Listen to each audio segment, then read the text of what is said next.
আমি শর্মিলা রেসিপি বেঙ্গলে সবাইকে স্বাগত। আজকের রেসিপি হলো লিট্টি চোখা, যেটা আমি বিহারি স্টাইলে তৈরি করে নেব।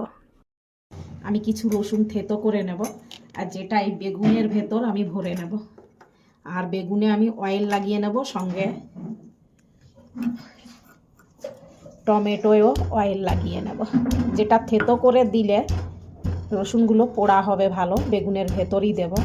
এগুলো দেখাচ্ছি কিভাবে দেব। এখানে দেখো, বেগুন আমি ধুয়ে নিয়েছিলাম ভালো করে, আর বেগুন কালো হয়ে গেছে, আবার ধুয়েছি। এর ভেতর আমি কিন্তু দিয়ে নিচ্ছি রসুন। দেখতেই পারছো, এই রসুন কিন্তু আমি থেতো করে নিয়েছি, যেটা এর ভেতর গেলে সেদ্ধ হয়ে যাবে ভালো করে। তোমরাও এইভাবে কিন্তু বেগুন পোড়া দিলে রসুন এইভাবে ভরে নেবে। এইভাবে কেটে নিলে কিন্তু একটু বেশি ডিপ করে, তাহলে বুঝতে পারবে এর ভেতর কোনো পোকা আছে কি না। নাইলে কিন্তু অনেক সময় পোকা থাকে, যেটা দেখলে আর তুমি খেতেই পারবে না তোমরা। আর এই বেগুনের ভেতর যেগুলো একটু শক্ত ধরনের বেগুন হয়, ওগুলোর ভেতর কিন্তু পোকা হয়, এই জন্য সাবধান। আর দেখো, আমার 3টে বেগুনই কিন্তু ভালো ছিল, আমি দেখেই নিয়েছি। এবার আমি রসুনগুলো ভরার পর অয়েল দেখো, এটা কিন্তু এমনি এই রকম, এ কিন্তু কোনো পোকা না। পোকাটা আমি রেখে দিয়েছি, সেটা আগে থেকেই ছেদ ছিল তার ভেতর। সেই ছেদটার জন্য বুঝতে পেরেছি বড় একটা ছেদ ছিল, যেটা আনার সময় হয়তো তোমাদের দাদা ভাই বুঝতে পারিনি, যেটা আমার চোখে পড়েছে। এদিকে আমি আগে থেকে পেঁয়াজ কিন্তু পাতলা পাতলা করে কুচিয়ে নিয়েছি, আর এটা আমি এই যে চপ করে নেব। কিছুটা আদা, যেটা আমি তৈরি করব, তোমাদের পরে দেখাচ্ছি কেন আমি চপ করছি পেঁয়াজ আলাদা করে। দেখো, এই যে আদা আর পেঁয়াজ একসঙ্গে চপ করে নিয়েছি। এবার তোমাদের দেখাচ্ছি, এখানে আছে ধনেপাতা, এটা আমি কাট করে নেব। কিছু কাঁচা লঙ্কা আগে সব আমি তৈরি করে এক জায়গায় রেখে নেব। এখনও ধনেপাতা আরেকটা জিনিসও করতে হবে, যেটা আমি দেখাচ্ছি। আগে আমি কিন্তু লঙ্কাগুলো কেটে নিই, যেটা আমি ধুয়ে পরিষ্কার করে রেখেছি। এখানে দেখো লঙ্কা কাট করে নিয়েছি, এখানেও দেখো এর ভেতরও কিছু কাট করে নিয়েছি। এবার ঢাকা দিয়ে রেখে নেব, নাইলে এখানে আমি ধনেপাতা কাট করে রেখে নেব কিছুটা, যেটা পরে আমার এই পেঁয়াজ কাঁচা লঙ্কা ধনেপাতা লাগবে, যেটা আমি একসঙ্গে কাট করে রেখে নিচ্ছি। সব কিন্তু ধোয়া আছে, আর ধোয়া লাগবে না, যেটা তোমাদের দেখালে ভিডিও বড় হয়ে যাবে। কিছু ধনেপাতা আমি এইটার ভেতরও কুচিয়ে দিয়ে নেব, যেটা দেখতেই পারছো। আগে আমি সব ঠিকঠাক করে নেব। এখানে চাটনি তৈরি করার জন্য কাঁচা লঙ্কা, রসুন আর টমেটো অ্যাড করে নেব, আর সঙ্গে দিয়ে নেব লবণ। যেটা আজ কিন্তু খুব মজাদার খাবার তৈরি করছি। বন্ধুরা চলে এসো, কিন্তু যেটা তৈরি করব দেখবে খুবই ভালো লাগবে তোমাদেরও। এবার আমি চাটনিটা তৈরি করে নিই আগে।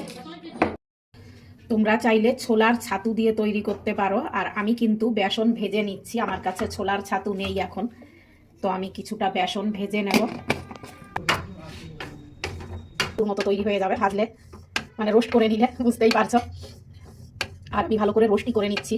আর যেটা যখনই বেসনের একদম খুশবুটা নিকালবে, বেরোবে, তখনই কিন্তু আমি নামিয়ে নেব। একে কিন্তু লাগতে দেবো না কড়াইতে, পুড়ে গেলে কিন্তু ভালো লাগবে না। এইভাবে আমি নাড়াতেই থাকবো। দেখো, আমি ভেজে নিয়েছি, রোস্ট করে নিয়েছি, যেটা কালারও বদলে গেছে, আর ঘেরানটাও কিন্তু রোস্ট করা বেরোচ্ছে।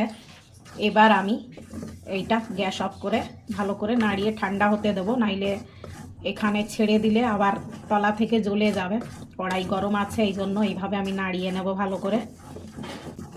আর তোমরা চাইলে এখানে কিন্তু খোসা ছাড়ানো যে ছোলা পাওয়া যায় পরিষ্কার, ওগুলো নিয়েও মিক্সি জারে দিয়ে পাউডার তৈরি করে নিতে পারো, তবুও খুব ভালো হয়। এখানে কিন্তু এতটা কিছু সুবিধা না পাওয়া যায় না, যে আমাদের আনতে গেলে দূরে যেতে হয়, এই জন্য এখন আমি এইটাই করে নিয়েছি। আর তোমরা চাইলে এভাবেও করে নিতে পারো, আবার যদি ছাতু থাকে তাহলে আরও ভালো হয়।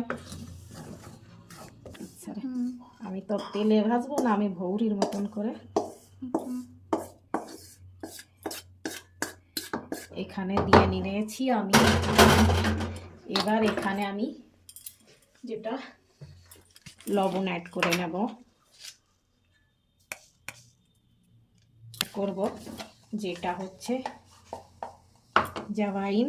যেটা দেখো, আমি এইভাবে হাতের সাহায্যে ঘষে নেব ভালো করে।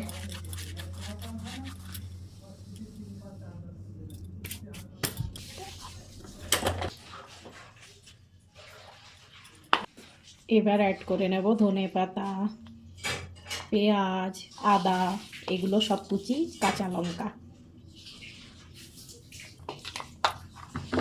এখানে অ্যাড করে নেব আমি এই যে আচারের মশলা, দেখতেই পারছো।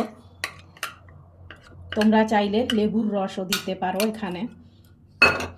এবার আমি ভালো করে মিক্স করে নেব, মিশিয়ে নেব।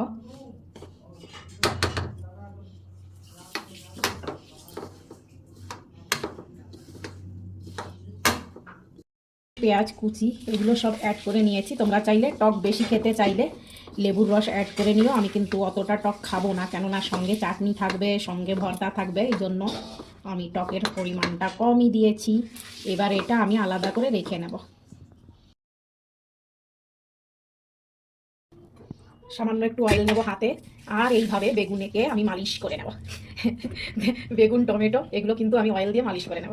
বুঝতেই পারছো ঠান্ডার সময় এনাদেরও এখন অয়েলের প্রয়োজন। এবার বুঝে দেখো, শুধু অয়েল আমাদেরই প্রয়োজন না, এনাদেরও মাঝে মাঝে। এই যে আমি কিন্তু টমেটো একটু ছেদ করে নিয়েছি, যেটা চাকুর সহায়তায়। আমি কিন্তু এই আলুগুলো আজকে, বুঝতেই পারছো, আজকে হবে আমাদের ভোজপুরি বিহারি স্টাইল রেসিপি। আলুরে মানে আলুর উপরও একটু মাখিয়ে নিই, এটা বাদ যাবে কেন। চলো এবার আমার আটাটা ঠিক করে নেব। এখানে আমি আটায় লবণ অ্যাড করে নেব, আর ঘিও অ্যাড করে ভালো করে ময়াম দিয়ে নেব। তোমরা চাইলে সাদা অয়েলটাও অ্যাড করতে পারো, কিছুটা ঘি দিয়ে।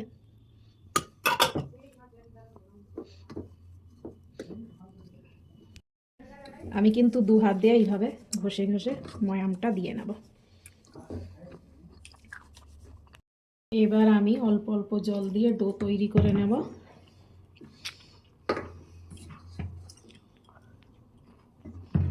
তোমরা কিন্তু ঘি স্কিপ করে সাদা অয়েলটাও দিতে পারো, তোমাদের পছন্দ। তোমরা কিভাবে তৈরি করবে করে। আমি কিন্তু আটা ভালো করে শক্ত করেই মাখিয়ে নিয়েছি, দেখতেই পারছো।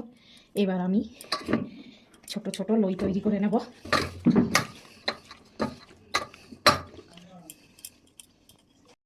এখানে আমি হাতের সহায়তায় এইভাবে গোল করে নেব, তারপর বাটি রূপে একে তৈরি করে নেব এইভাবে, দেখতে পারছো। আর তারপর এই পুরটা আমি এর ভেতর ভরে নেব।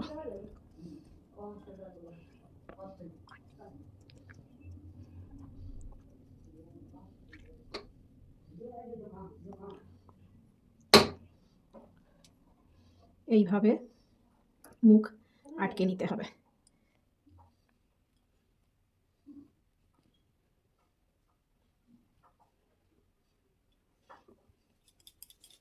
এবার তোমাদের হিসাব মতো গোল তৈরি করে নাও, কিভাবে মানে এর ভেতর ভরা থাকবে। হালকা হাতে বল তৈরি করে নিতে হবে এইভাবে, দেখেছ?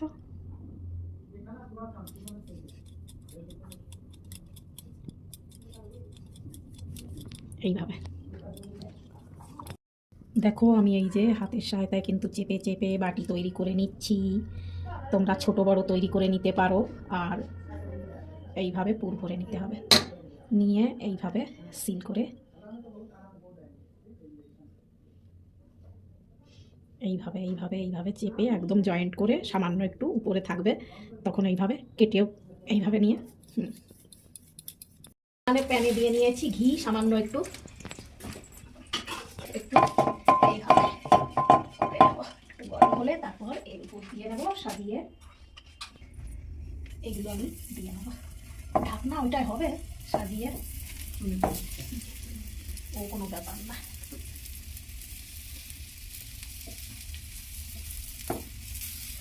ঢাকা দিয়ে দেবো। কোন ঢাকনাটা হয়? এটা তো ছোট, এইটা দিয়ে দিই। এটা আমার এই যে দেখো বন্ধুরা, এই যে দেখো কি তৈরি করছি, বুঝতেই পারছো। চলে এসো, কে কে খাবে। ঠান্ডার সময় কিন্তু এগুলো খেতে খুবই ভালো লাগে। আর এটা হচ্ছে কিন্তু বিহারি খাবার বা ভোজপুরি খাবার। দেখো বন্ধুরা, এদিকে বেগুন টমেটো পোড়া হচ্ছে, দেখতেই পারছো। এদিকে এগুলো হয়ে গেছে, বুঝতেই পারছো। দেখো বন্ধুরা, এদিকে টমেটো খোসা ছাড়িয়ে নেব, আর একটু জলে হাত ভিজিয়ে ভিজিয়ে পরিষ্কার করে নেব, বুঝতেই পারছো। কিন্তু আমি বোটা কেটে সরিয়ে নিচ্ছি। দেখো, এগুলো আবার আমি মাখিয়ে নেব। আর এই ধরনের খোসা থাকলে খুবই ভালো লাগে। এই যে আমি আলুও রেখেছিলাম, এবার অ্যাড করে নেব লবণ।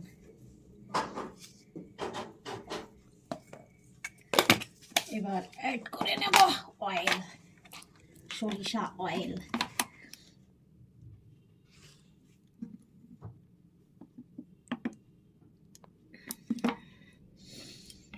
আর এখানে নিয়ে নেব পেঁয়াজ কুচি, ধনে পাতা আর সঙ্গে কাঁচা লঙ্কা। দেখো, আমি কিন্তু বেগুনটা আগে থেকেই চেক করে নিয়েছিলাম। আর এখানে আছে রসুন, যেগুলো দেখো একদম গলে গেছে। আমি রসুনগুলো থেতো করে দিয়েছিলাম, দেখতেই পারছো তোমরা। এবার আমি কিন্তু মাখিয়ে নেব একসঙ্গে। আলুটা পরে দেব, কিছুটা উঠিয়ে নিয়ে। টমেটো, এখানে ঝালটা তোমরা তোমাদের হিসাব মতো, পেঁয়াজ ঝাল হিসাব মতো দিয়ে নেবে। দেখো বন্ধুরা, এই যে তৈরি করে নিয়েছি, চলে এসো কে কে খাবে। আর কেমন হয়েছে। এখানে আছে ভর্তা, এখানে আছে এই যে চাটনি, আর এটা ঘি। আর এই যে ঘির ভেতর দিয়ে ভেঙে তারপর যে যেমন করে খাবে। আর খাওয়াটা দেখাচ্ছি না।